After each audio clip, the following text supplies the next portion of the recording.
Sosok Amel, bocah SD urus adik dan kakek. Hari-hari makan nasi lauk timun.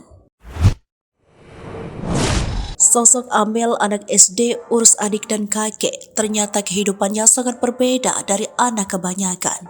Kehidupannya cukup memilukan, mulai dari kamar dimasuki ular hingga hari-hari makan nasi lauk timun. Lantas, siapa sosok Amel, bocah SD yang urus adik dan kakeknya? Amel adalah bocah asal Majalengka yang kini tinggal tanpa orang tua. Saat ditemui ternyata Amel hanya makan lauk timun dan sambal bersama sang adik. Lantas, bagaimana kisah perjuangan Amel? Di usia yang masih 12 tahun, Amel bukannya bermain dan fokus belajar, tapi malah harus mengurus rumah adik dan kakeknya. Amel duduk di bangku SD kelas 6 tinggal bersama dengan adik dan kakeknya di Kabupaten Majalengka setelah kedua orang tuanya memutuskan untuk bercerai sejak 4 tahun lalu. Perceraian orang tuanya, Amel ikut dengan ayahnya di Majalengka. Akan tetapi sang ayah bekerja di Bekasi sehingga Amel hanya tinggal bersama dengan adik dan kakeknya.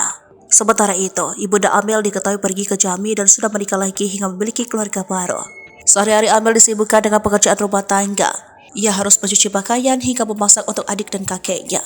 Lantaran kesibukannya mengurus adik dan kakeknya, Amel sempat lupa sarapan sebelum pergi ke sekolah. Hal tersebut lantas membuat Amel sampai pingsan di sekolah karena kelelahan. Apalagi sehari-hari Amel diketahui tidak pernah jajan karena kakeknya tidak memiliki uang. Amel memiliki seorang adik bernama Aulia yang berusia 7 tahun. Kini Aulia duduk di bangku kelas 1 SD. Adiknya ditinggal ibunya saat masih berusia sekitar 4 tahun. Amel dan adiknya pun tinggal bersama sang kakek di Kampung Cintapada, Desa Kalapuda, Kecamatan Lamasugi, Kabupaten Majalengka, Jawa Barat. Mereka tinggal di rumah kayu sederhana dengan dinding bilik. Amel mengaku tak jarang iri saat melihat teman-temannya dibawa bekal ke sekolah oleh ibunya.